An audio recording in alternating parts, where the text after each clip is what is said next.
Luffy using gear death or some edgy form like that is something we've all joked about, but this could actually happen.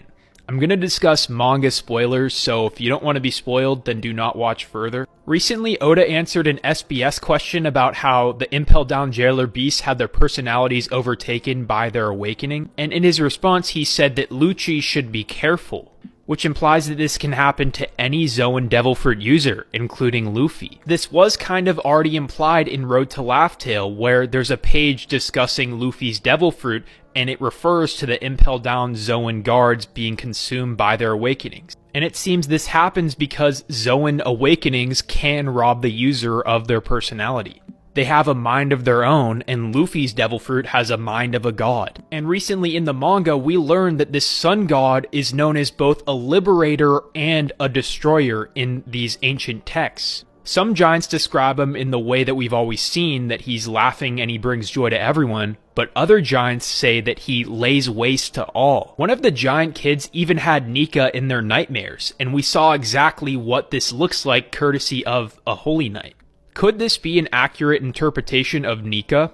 It's hard to say, but I do think it's worth noting that Oda went out of his way to have Vegapunk say he doesn't know if Joy Boy's alliance was in the right or wrong way back when. But either way, does this mean that Luffy getting consumed by his Devil Fruit means that he would bring out this innate nature of Nika and he will become a destroyer? Would that look like what the kid imagined it as, or would that look something like this? Or maybe like this?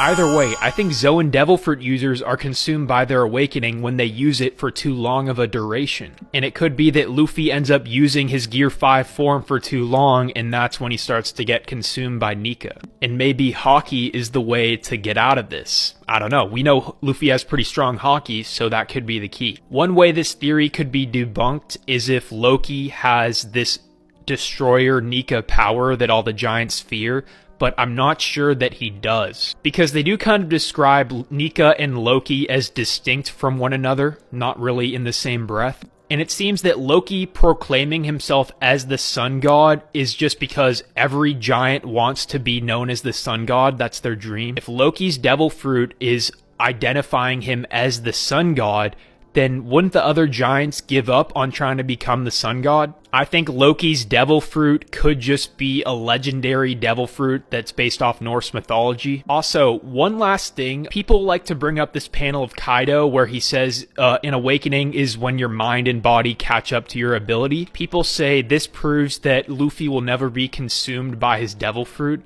but this isn't what that is saying. Kaido is describing a stipulation for an awakening, meaning that all the Impel Down Zoan guards who got consumed by their personality had to fulfill this stipulation.